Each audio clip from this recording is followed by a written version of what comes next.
Uma boa tarde a todos. Eu quero saudar a Fundação Vasolini pelos 50 anos, né, de serviços, de produção de processos inovadores, formação de muitos e importantes gestores na área pública, na área privada, e dizer que estou muito feliz de estar com vocês aqui. Prontamente aceitei o convite, muito embora tenha tido que desmarcar algumas atividades na universidade hoje, porque entendo que essa possibilidade de diálogo é sempre muito enriquecedora, não apenas para nós que somos convidados a falar, mas principalmente para nós que somos convidados a falar, que temos a oportunidade de ouvir, né, as experiências. E aquilo que me foi provocado, né, é exatamente uma perspectiva um pouco diferente das duas apresentações anteriores, que era pensar um pouco a gestão mais do ponto de vista sistêmico, do Sistema Nacional de Saúde.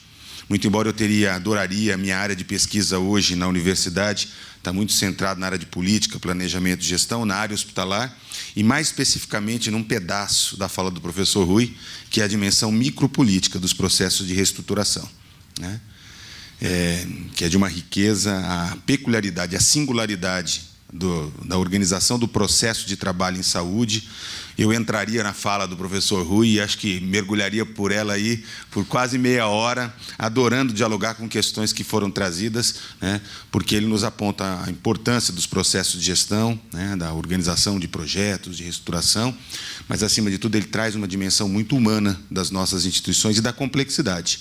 São sistemas hipercomplexos, as relações de poder, de autonomia, de reação, né, de resistência às mudanças, trazem uma complexidade apaixonante. Então, aos engenheiros de produção que hoje mergulham nessa área, vocês não imaginarão que universo desafiador, né, se deslumbra, muito diferente do chão de fábrica, né. Eu dou um exemplo só. Eu entrei na faculdade em 1981. Sou um pouquinho mais novo na medicina do que o professor Rui. E, de lá para cá, um único exame foi substituído, desde que eu entrei, que foi a breugrafia. Diferente de qualquer outro segmento, a nossa incorporação tecnológica é acumulativa. Isso produz uma diferença avassaladora nos processos de organização do trabalho. O professor Rui estava lembrando de algumas questões. Uma cirurgia de retirada da vesícula, quando eu era recém-formado, se não desse nada errado, 7 dias, com êxito. Hoje o paciente vai embora para casa, no mesmo dia, ou no máximo no dia seguinte.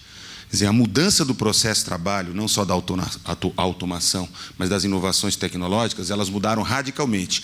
E os processos, as leituras sobre os processos de organização no trabalho em saúde, da gestão dos serviços e do sistema, continuam sendo feitas com o olhar do século passado, né?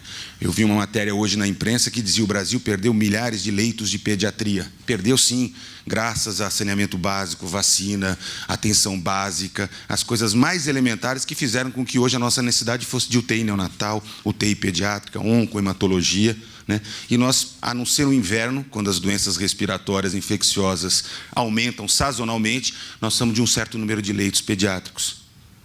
Quem não compreender isso vai ficar, de fato, fazendo análises que são absolutamente deslocadas da realidade. E isso não precisa de saber médico, precisa aprofundar num diagnóstico que, de fato, consiga produzir as leituras que são essenciais para que nós não descolemos de uma realidade e não tragamos certos modos de produzir o olhar de outras áreas sem a adequação necessária para esse campo hipercomplexo da saúde. Mas meu tema não era esse.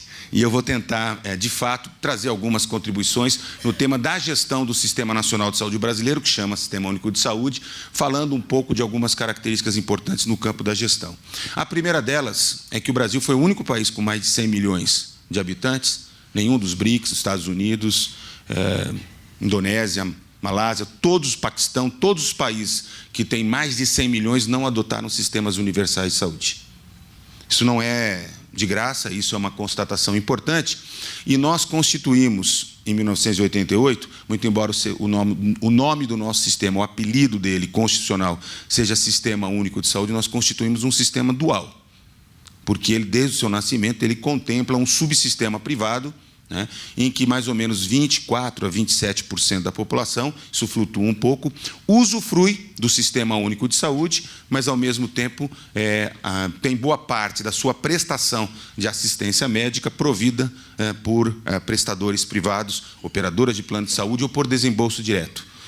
A pesquisa recente que nós fizemos na Unifesp, olhando os itinerários dos usuários da atenção básica em 3 municípios na Grande São Paulo, mostra que, na verdade, esse uso é muito mais misto do que a gente imagina. Existem 5 tipologias clássicas, né, em que o mix público-privado é feito objetivamente pelos usuários do sistema de saúde cotidianamente. Então, não há um uso puro de sistemas de saúde, né, como em alguns países em que você faz uma opção e essa opção criará um sistema provedor.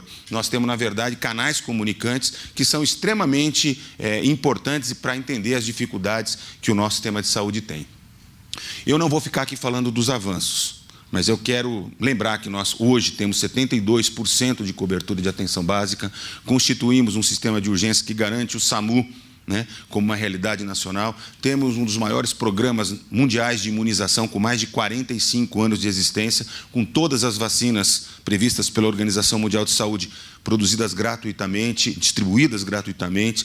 Constituímos um sistema de produção de biotecnológicos, uma autonomia. Nossa área de pesquisa pública, ela é referencial. Nós temos um programa mundial de AIDS, de hepatites agora, que é uma referência internacional. Nós conseguimos ser o 2º país transplantador do mundo, só perdemos para os Estados Unidos, o que é bacana por um lado, mas mostra o quanto é desastrosa as nossas estratégias de promoção, porque, na verdade, quem estão na fila dos transplantes hoje, quem está na fila dos transplantes, são os nossos pacientes com insuficiência renal crônica, por exemplo, que não precisariam se tivessem tido uma atenção básica, qualificada, que pudesse proteger seus rins, né, quando começaram a desenvolver hipertensão e diabetes. Mas temos uma política de sangue e hemoderivados de altíssima segurança. Enfim, para quem passa o dia inteiro imaginando o SUS como desastre, como grande desastre, não reconhecer os inúmeros avanços que impactaram significativamente sobre a diminuição da mortalidade infantil materna, sobre o prolongamento da vida, sobre a melhoria dos indicadores, quer dizer, na produção de um país menos justo, eu não tenho dúvida nenhuma, o SUS é um diferencial. E sem um sistema público, ainda que ele precise melhorar muito, nós teríamos a barbárie. E eu vou mostrar isso um pouco.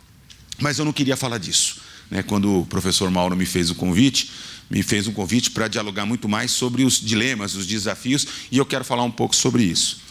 O primeiro deles diz respeito à complexidade de um sistema nacional de saúde num país com dimensões geográficas continentais, com uma população de 207 milhões, insisto, nenhum país com mais de 100 milhões estruturou um sistema nacional de saúde. Veja o exemplo dos Estados Unidos. Com grandes diferenças regionais. O Brasil não é São Paulo. A minha incursão pelo Ministério da Saúde em 2 oportunidades reforçou cada vez mais essa convicção. Nós pensamos de maneira muito paulistocêntrica, como se as respostas aqui produzidas são automaticamente replicáveis em qualquer canto do país, sem perceber a singularidade regional, essa profunda heterogeneidade da nossa estrutura social, econômica, formação de profissionais, características. E eu quero destacar uma questão pouco discutida, por nós da saúde muito, mas pouca discutida, que é as mudanças demográficas, nutricionais e epidemiológicas que nós estamos vivendo. Elas têm um pouco a ver, por exemplo, com as 2 experiências que vocês concordaram, que vocês convidaram, e as mudanças que o AC Camargo e a própria Beneficência vêm sofrendo ao longo dos últimos anos. A primeira diz respeito à nossa transição demográfica. Nós já somos um país de idosos. Em 2050, 30% da população brasileira terá mais do que 65 anos de idade. Eu vou repetir, 2050, que está logo aí, 30% da população. Nós já temos alguma coisa para 2025, em torno de 20% da população com mais de 60 anos. Com uma taxa de fecundidade tão baixa, uma taxa de natalidade tão baixa, que já não é mais capaz, por exemplo, no estado de São Paulo, de garantir a reprodução da nossa população. Eu sou de Santos. Eu fiz o Plano Municipal de Saúde de Santos em 1989. A cidade tinha 417 mil habitantes. Ela chegou a 476 mil, está novamente com 417 mil. Isso é uma realidade concreta. Nós temos um processo de envelhecimento extremamente importante. Temos uma mudança do padrão de transição nutricional que nos tirou, de maneira pendular, da desnutrição, da subnutrição, para a obesidade e sobrepeso. 58% da população brasileira adulta tem sobrepeso, 21% tem obesidade. Mas eu vou dar o dado que importa para as próximas décadas, na perspectiva de desafio. 2/3 das crianças com menos de 2 anos hoje têm sobrepeso. 1/3 das crianças brasileiras têm obesidade. Então, imaginem a carga de doença, o padrão de utilização de serviços, pode colocar melhor qualidade, pode botar compliance, todas as regras de gestão nos nossos hospitais, e se nós não tratarmos de um problema que é anterior, que é o modo de viver, de produzir a vida, tá certo? Nós não vamos ter recurso nem capacidade de dar conta dessa realidade assombrosa que vem por aí. E temos uma transição, em função de tudo isso, epidemiológica muito evidente. Mais de 73% dos óbitos hoje são por doenças não infecciosas. Nós não encontramos mais aquele quadro de mortes por doenças infecciosas que nós tínhamos hoje. Hoje, as doenças crônico-degenerativas, o câncer, a hipertensão, a diabetes, o infarto agudo do miocárdio, etc., associado com os fenômenos da violência.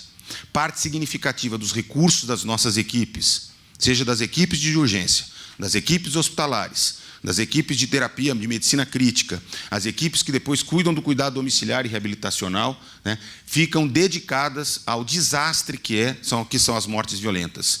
Vou dar mais um dado. Há 10 anos, nós tivemos 2.400 óbitos por acidente de moto no Brasil.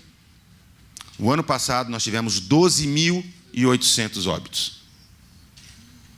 Nós temos uma média anual de homicídios na faixa de 49 a 51 mil homicídios. Desculpa, 61 mil homicídios. 49 mil é o número de mortes por acidentes de trânsito.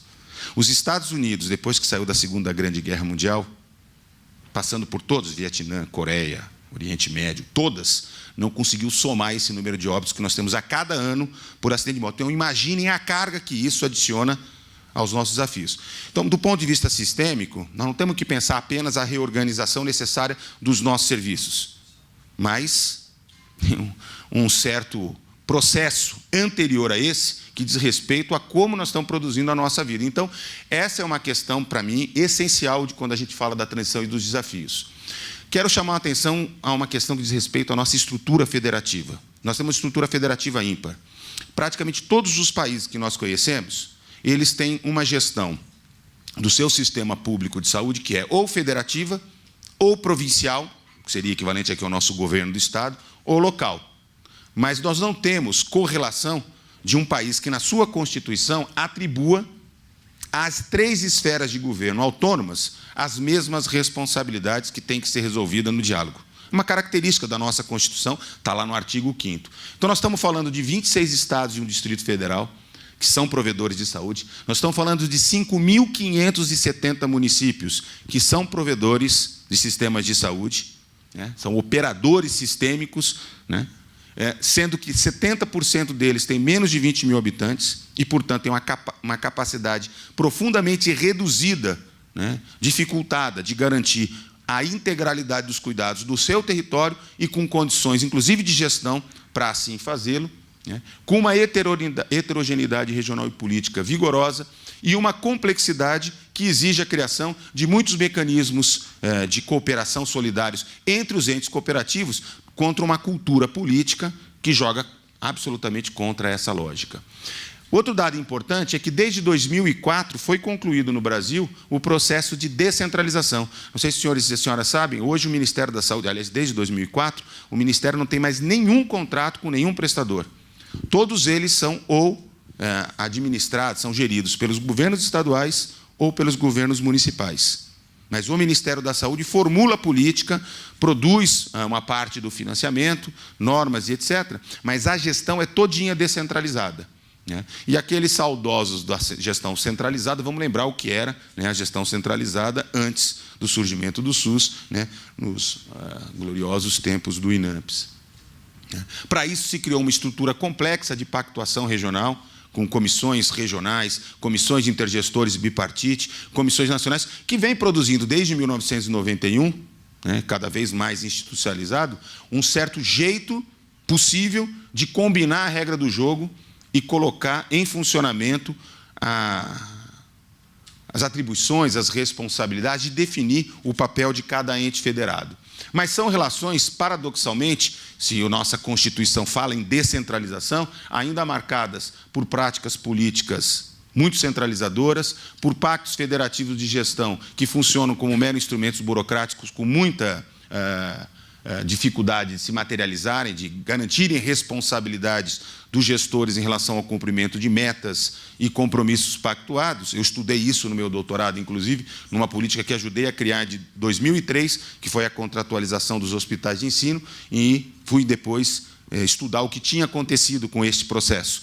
Um processo que induzia a qualificação da gestão dos hospitais universitários, de cerca de 160 hospitais marcadamente comprometidos com o ensino, com a pesquisa, etc., e é bastante, embora tenham induzido mudanças importantes, mas muito aquém daquilo que se imaginava, daquilo que se pretendia, em particular porque não existem as condições dadas nem nos prestadores, muito menos entre os gestores do contrato, no que diz respeito ao cumprimento. Eu vou dar um exemplo do que acontece com a descentralização, inclusive da administração direta. Por exemplo, com as organizações sociais. O que a gente vê hoje é uma proliferação de organizações sociais pautadas por um descompromisso e uma falta de qualidade. Quer dizer, na verdade, virou um negócio. Virou um grande negócio. Eu acompanhei, ultimamente, a licitação de um hospital público na minha cidade, e das 3 instituições que se apresentaram, a gente pode dizer que 3, no máximo, tinham os requisitos mínimos. Então, ao mesmo tempo que o Estado brasileiro tem uma total incapacidade de se manter pela administração direta no marcos do Decreto 300, lá de 1966, que é o que disciplina ainda a administração direta, as modalidades de gestão que foram sendo criadas são absolutamente insuficientes, e, de alguma maneira, reproduzem as mesmas práticas, que a gente observa no setor privado, no setor público, e que não são nem um pouco republicanas. Isso tem muito a ver, tudo que eu estou falando, com uma cultura política muito conservadora, clientelista, marcada pelo fisiologismo, muito importante, por uma falta de publicização, de apoio dos segmentos mais organizados. O SUS não é visto como um problema da classe média, não é visto como um problema das lideranças empresariais, certo? É visto como um problema dos pobres, e, se possível, do lumpesinato. Porque a classe média mais organizada, mesmo setores de menor extrato socioeconômico, que não tem vocalização, não conseguem vindicar, muito embora todos nós utilizemos e defendemos. Qualquer um de vocês, ao entrar no primeiro restaurante aqui para jantar, vai perceber a presença da vigilância sanitária, que é do SUS. Eu posso dar vários outros exemplos de como nós não nos apercebemos da importância desse sistema. Só um pouquinho. E eu quero chamar a atenção, um tema que não vai dar para explorar aqui, mas é a relação público-privada extremamente mal resolvida. Nós trazemos aí, historicamente, isso marcada por uma relação de profundos... o professor Ruiz pincelou um pouquinho sobre isso, das pressões cooperativas, corporativas, empresariais, mas também dos interesses do complexo médico-industrial, que se apresentam legitimamente, mas também são, de alguma maneira, produtores de um certo jeito de organizar a gestão do sistema de saúde. No que se refere ao planejamento e à organização do nosso sistema, como eu disse, nós temos uma profunda dificuldade de demarcar a definição de responsabilidade entre gestores municipais e gestores estaduais, uma dificuldade imensa de fazer a integração entre os sistemas regionais de saúde. Eu quero fazer aqui uma rápida explicação. Vamos dar um exemplo de uma região de São Paulo, que no estado de São Paulo existem 63 regiões de saúde formalmente instituídas. A maior parte dos municípios são pequenos e, portanto, só conseguem completar um certo padrão de integralidade na medida em que se organizam regionalmente e combinam a regra do jogo. É impossível que, numa região de 18, de 40, de 60 municípios, sem a presença da autoridade estadual, fazendo a coordenação do processo de regionalização, este jogo sai. Ou seja, a soma dos sistemas municipais de saúde não gera um sistema regional de saúde. E os governos estaduais, não é apenas o Estado de São Paulo, e isso tem razões históricas, eles continuam fortemente secundarizando a responsabilidade pela coordenação dos sistemas regionais de saúde do próprio sistema estadual. Se consumiram na prestação própria dos seus serviços, na coordenação das suas redes, na relação com as suas prestadoras, ou seja, no mundo da administração e da prestação de serviços, e colocam em segundo plano a tarefa primordial, que seria a coordenação técnico-política de produzir o arranjo regional e estadual de saúde. Então, isso é muito importante.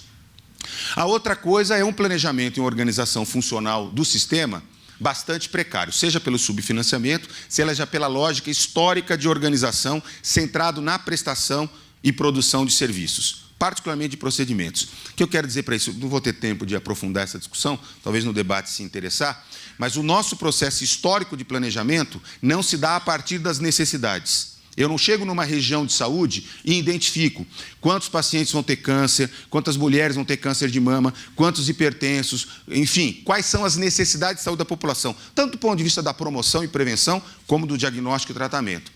O processo de planejamento sistêmico e de distribuição de dinheiro, dos recursos financeiros, ainda se dá pela posição dos prestadores em relação à sua série histórica. Tenho 5 minutos? Então, vamos lá. Não vou falar da judicialização. Nós constituímos inúmeros instrumentos de planejamento, não faltam instrumentos de planejamento na gestão do SUS, tá certo? Portanto, aqueles que vierem contribuir, terão que compreender que os problemas são de origem muito mais complexa do que simplesmente um instrumental de gestão adotado, tá certo? Regulamentação também não nos falta, e temos problemas muito sérios. Eu vou aqui terminar a minha intervenção destacando 3 grandes problemas e deixando para o debate os outros principais. Primeiro, os problemas relacionados a acesso e qualificação. Nós ainda temos baixa qualidade e resolutividade, temos inúmeras regiões do país ainda com problemas de acesso, mas o que eu considero fundamental, ainda que nós alocássemos mais recursos, se não fizermos a mudança do modelo assistencial, que ainda é centrado no hospital, no médico e na produção de procedimentos, o que, inclusive, ajuda a entender um pouco a conformação do mercado de trabalho, a dificuldade de formação nas especialidades chamadas clínicas, etc. Imagine um sistema que, ao invés de pagar os prestadores, seja ele o médico, seja ele o hospital, mas, em vez de remunerar pelo conjunto de cuidados, ele paga por procedimentos. Naquela lista de 80 hospitais tops privados do Brasil, há hospitais que se relacionam com seus médicos pagando. Não tem relação de contrato, não tem absolutamente nada. Paga pelo percentual do medicamento prescrito. Que tipo? Não estou falando do sistema público, estou falando do sistema privado. Que tipo de relação isso gera de confiança, de produção de um sistema mais racional? Então, se colocam os mais sofisticados mecanismos de gestão empresarial dentro do hospital e as questões mais elementares não são tocadas porque tanto o sistema público como o sistema privado brasileiro são fortemente marcados exatamente por essa lógica, de um modelo de financiamento que nós não conseguimos superar. A gente discute isso, Ana, desde a década de 70, mas é impressionante a resistência que se encontra, inclusive entre os operadores, porque na virada do Plano Real, professor Rui, para conviver com as novas realidades da inflação, os nossos prestadores, particularmente o setor privado, passou, ao invés de produzir saúde, serem vendedores de serviços. Dos medicamentos, etc. Estou trazendo elementos que são absolutamente públicos e objeto da nossa investigação. Como eu disse, eu sou da área de política, planejamento e gestão, e é essa relação pública e privada que a gente tem estudado. Então, com baixíssimo nível de investimento em promoção e com uma incorporação tecnológica intensa, acrítica e abusiva, nós criamos a nossa Comissão Nacional de Incorporação Tecnológica em 2011. Até então, o Brasil, junto com o México, era a plataforma de lançamento de qualquer porcaria. Aquilo que o FDA ou as organizações sanitárias da Europa, do Japão, etc., não permitiam, era por aqui que iniciavam. Então, muita resistência, inclusive, aos processos regulatórios, mais mínimos, muito embora tenham que ser aperfeiçoado mesmo. Bom, o Mauro já está me avisando aqui, eu quero destacar também que nós temos profundos problemas na gestão do trabalho e não se trata apenas de fazer capacitação. Nós temos um problema absolutamente importante da inadequação do modelo de formação. Nós precisamos, e não estou falando me referindo só a médico, não, nós precisamos, o Sistema de Saúde, Nacional de Saúde, pede um tipo de profissional e nós continuamos formando outro. E não temos estratégias de formação em serviço, de educação permanente, etc. Com muitos problemas de precarização, Imagino agora os efeitos da terceirização na área da saúde, da desresponsabilização. Ele já é importante, já é impactante, o que vai gerar. Eu quero chamar a atenção a algumas coisas que eu já falei. Nós temos baixíssima capacidade de monitoramento, de controle, de avaliação. São muito frágeis os nossos instrumentos de regulação, de acesso e de qualidade. E, como eu disse, quando eu já dei o exemplo das organizações sociais, por necessidade, pela complexidade dos nossos serviços de saúde, nós fomos inventando modelos alternativos de gestão. E hoje, na área pública, na área privada, vocês não imaginam a quantidade de modelagens. Quando eu assumi a Secretaria de São Bernardo do Campo, em 2009, antes de ir para o Ministério, só na área da atenção básica eu tinha 7 modalidades diferentes de gestão da mesma política que era da atenção básica do município. Se a gente pegar aqui na região da Grande São Paulo, com 49 municípios, né?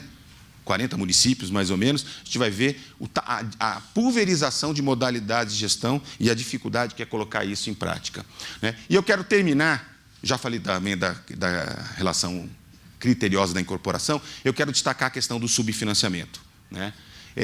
Por uma questão muito complicada, né, que eu quero chamar a atenção, Mauro, eu vou aqui gastar 5 minutos, porque eu quero trazer esse elemento, porque eu considero, para a gestão do sistema, esse o aspecto mais determinante. Ainda que, eu quero dizer claramente, se nós tivéssemos um conjunto de recursos necessários, nós precisaríamos fazer uma série de outras lições de casa, né, para produzir um sistema nacional de saúde adequado. Eu quero chamar a atenção aqui com alguns poucos dados, mas que eu acho que são muito significativos. Trouxe os dados de 2003 da OSDE, né, porque a gente pode comparar, né? Então, o Brasil gastou 9,7% do seu PIB com saúde. É um volume considerável. Tá certo? Perto daqueles países que têm sistemas universais, bem acima dos países dos BRICS e muito próximo dos nossos vizinhos, com exceção da Venezuela, que todos nós sabemos que vive uma crise já há mais tempo. Mas vejam, senhores, a gente fala em 9,7, mas os 207 milhões de habitantes do Brasil tiveram, para o seu sistema público, 4,7% do PIB. Enquanto os 52 milhões que usufruem de maneira também desigual, porque tem padrões de consumo bastante desigual, né, tiveram 5% do PIB. Né? Isso significa o quê? Isso significa, colocando em dólares, vou pegar o exemplo do Reino Unido, que dos países com sistemas universais, ou seja, que devem garantir da prevenção e promoção aos transplantes, passando pelo conjunto das ofertas, o Reino Unido teve, neste ano, 3.004 dólares para atender a sua população. Enquanto nós, no Brasil, para produzirmos o Sistema Único de Saúde, tivemos 525 dólares, 6 vezes menos. Né? Pegar o próprio Estados Unidos. Os Estados Unidos, nesse mesmo ano, enquanto nós tivemos um gasto público de 525 dólares por habitante por ano, os Estados Unidos teve de 4.307. E o Obamacare não tinha começado, porque depois ampliou bastante esse volume. Pegar os dados de 2014, a mesma coisa. Isso significa o seguinte: somando-se os gastos das prefeituras dos estados e da União, nós tivemos, no ano passado, R$ 3,00 por habitante por dia para garantir da vacina ao transplante. A passagem de ônibus aqui em São Paulo é R$ 3,80, não é isso? Para levar, mas não traz. Para levar, mas não traz. Me venha falar de eficiência, de produtividade, de qualidade, etc., na gestão de um sistema que opera a R$ 3,00 por habitante por dia. Isso significa o quê? Um plano que cobraria uma mensalidade de R$ 90 por mês para garantir o conjunto de demandas previstas na Constituição, que é a universalidade, a integralidade e mais para quem mais precisa. O que significa um plano anual de R$ 1.100. Acho que esse é um debate que eu tenho que ter compromisso de trazer. Porque colocar que o problema é um problema de gestão, tá certo? Claro que é um problema de gestão, claro que exige qualificação, que exige enfrentar os nó-górdios, mas nós não podemos deixar, né, de lado, fazer um subsistema de ilhas de excelência para setores da sociedade brasileira, a não ser que nós abandonemos a perspectiva de se constituir enquanto uma nação, enquanto uma sociedade, e adotemos como referência, como regra de vida, que só terá acesso a serviço de saúde quem sustenta a compra de serviços pela lógica de mercado e que não cabe ao Estado e à sociedade zelar por quem mais precisa. Vejam, aqui eu tenho os dados da evolução dos gastos do comprometimento dos municípios. E a evolução, quer dizer, os municípios que saem de 23 vão para 27, a União cada vez mais diminuindo seu comprometimento, as 3 esferas de governo aumentam a aplicação de recursos, mas isso gera R$ 3,00 por habitante por dia. Né? O fim da CPMF significou, em 2007, 40 bilhões a menos no orçamento do Ministério da Saúde. Isso seria equivalente a alguma coisa em torno de 80, 85 bilhões, se fosse aplicado esse ano. Né? E eu quero trazer alguns elementos para terminar, de algumas perspectivas, já que nós estamos falando de desafios. E algumas decisões tomadas pelo Congresso Nacional a partir de iniciativas do governo federal vão marcar as expectativas para a saúde para os próximos 20 anos. Em particular, eu me refiro à mudança do sistema de financiamento. Nós tínhamos um sistema de financiamento que propiciaria uma arrecadação para o governo federal, estou terminando, além do necessário, né? Mas a expectativa é o seguinte, aqui publiquei um artigo recentemente com isso, né? A gente pegou e fez o seguinte, a gente aplicou a nova regra de 2003 para cá, ou seja, numa perspectiva contrafactual para ver o que aconteceria. E nós teríamos perdido, de 2002 a 2015, 135 bilhões do orçamento da saúde. Isso significa 3 anos sem transferência de recursos de média e alta complexidade para estados e municípios. Quando a gente faz um cenário prospectivo do que acontecerá para os próximos 20 anos, nós temos uma diminuição dos recursos programados de 417 bilhões do orçamento do Ministério da Saúde, o que significará 10 anos sem transferência nenhuma de recursos de média e alta complexidade, ou seja, dos recursos mais importantes que nós temos programados no orçamento do Ministério da Saúde. Até 2022, Mauro, os estados e os municípios vão arcar com 70% dos gastos com saúde. Só que os municípios e os estados já chegaram num certo patamar que inviabiliza ampliar os gastos em saúde com recursos próprios. E eu quero trazer, para finalizar, algumas preocupações. Nós vivemos um subfinanciamento histórico, é diferente do que fez a Espanha recentemente, que precisou fazer um ajuste fiscal, mas fez, a partir de um certo padrão de oferta, que era muito diferenciado em relação ao nosso. O nosso é feito a partir de um sistema subfinanciado, que nega acesso. O limite para 2017, muito provavelmente, como historicamente vem sendo em todos os governos, o teto, com uma insuficiência de rede, com um crescimento demográfico e com envelhecimento, que eu destaquei no início da minha fala, com predominância das enfermidades crônicas, com um padrão de incorporação tecnológica, com uma inflação setorial de 18% no ano passado contra 9,8% do restante dos setores da economia. Aliás, uma perspectiva mundial. Com uma dependência da população do SUS e uma inviabilidade de provimento pelo setor privado. E aqui eu quero trazer só um último dado. Esse é um estudo do professor Mendes, da Escola Nacional de Saúde Pública. Ele traz, desde 1995, qual é o padrão de compra por parte da população brasileira de seguros privados de saúde, de planos de saúde. E mostra que nós jamais passamos dos 20%, a não ser naquele período de crescimento um pouquinho maior do emprego, né, pelos planos coletivos no governo Lula, mas que voltou já para o patamar e que não ultrapassa 22%. Os economistas da saúde indicam que esse é um certo patamar. Ou seja, a ampliação de provimento por mercado não atingirá a população como um todo, vai ficar no limite dos 25%, e nós teremos 75% da população dependendo. Então, concluindo, os avanços são inquestionáveis, são mesmo, os dados estão aí, né, quem quiser a referência bibliográfica a gente pode depois trazer, né. Considero essencial para a população brasileira a existência do SUS, mas os desafios são inerentes à nossa complexidade e os impasses são frutos das contradições de diferentes projetos de disputa que a sociedade brasileira tem e que são fortemente marcados pelo subfinanciamento, que é constitutivo. Nós sempre convivemos, nesses 28 anos de história do sistema público de saúde, com o subfinanciamento. Eu paro por aqui, me coloco à disposição para o debate, para responder questões, e agradeço a oportunidade de trazer essas reflexões.